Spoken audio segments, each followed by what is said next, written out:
নিজ ঘর থেকে গৃহবধূর রক্তাক্ত মৃতদেহ উদ্ধার। স্বামীর বিরুদ্ধে দা দিয়ে কুপিয়ে হত্যার অভিযোগ, ঘাতক স্বামী গ্রেপ্তার। প্রতিবেশীরা স্ত্রীর ব্যাপারে কুৎসা করে, তাতে স্ত্রীকে সন্দেহের বশে কুপিয়ে হত্যা করল স্বামী। ঘটনা উদয়পুরের ধজনগরের আরেকটিলা এলাকায়।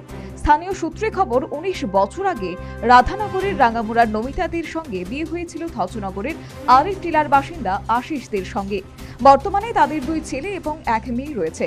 নিজ এবং অন্যান্যদের পানির বর শ্রমিক হিসেবে কাজ করা এই আশিসদের পেশা। সময়ে সময়ে রেগার কাজেও যান। এরই মধ্যে এই আশিসের মনে স্ত্রীকে সন্দেহ করার রোগ জন্মায়। অভিযোগ, প্রতিবেশীরাও নাকি তার স্ত্রীর ব্যাপারে আশিসের কাছে কুৎসা করত। তাতেই সন্দেহের বশে ছেলে মেয়েরা যখন ঘুমোচ্ছিল, তখনই এই আশিস সোমবার আনুমানিক ভোর ৩টে নাগাদ ঘুম থেকে উঠে স্ত্রীকে পান কাটার দা দিয়ে কুপিয়ে হত্যা করল বলে অভিযোগ। পরিবারের সদস্যরাই প্রথম বিষয়টি আঁচ করতে পারে, চিৎকার চেঁচামেচি শুরু করে এবং হইচই শুনে প্রতিবেশীরা ছুটে আসে। খবর যায় রাধাকিশোরপুর থানায়। তড়িঘড়ি ছুটে আসেন পশ্চিম জেলার পুলিশ সুপার সহ মহকুমা পুলিশ আধিকারিক এবং রাধাকিশোরপুর থানার পুলিশ। পুলিশ স্ত্রীর হত্যার অভিযোগে স্বামী আশিস থেকে গ্রেপ্তার করেছে এবং খুনে ব্যবহৃত দাঁতই পুলিশ উদ্ধার করেছে বলে জানালেন পুলিশ সুপার নমিত পাঠক। आशीष कुमार जी क्या करते हैं? ये एक्चुअली ये जो रजाई सोने का काम जो है ये काम कैसे मारा इसको? एक्चुअली जो मर्डर हुआ है वो तो एक गाँव से हुआ है, वो हमने सीज कर लिया है और अभी अंडर इन्वेस्टिगेशन है। ये रीज़न क्या है इसका हम पता करते हैं।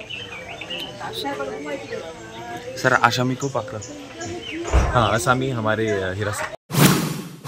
এই গৃহবধূ নমিতার ব্যাপারে প্রতিবেশীরা যে কুৎসা করত তা অমূলক বলে জানালেন নিহতের শাশুড়ি।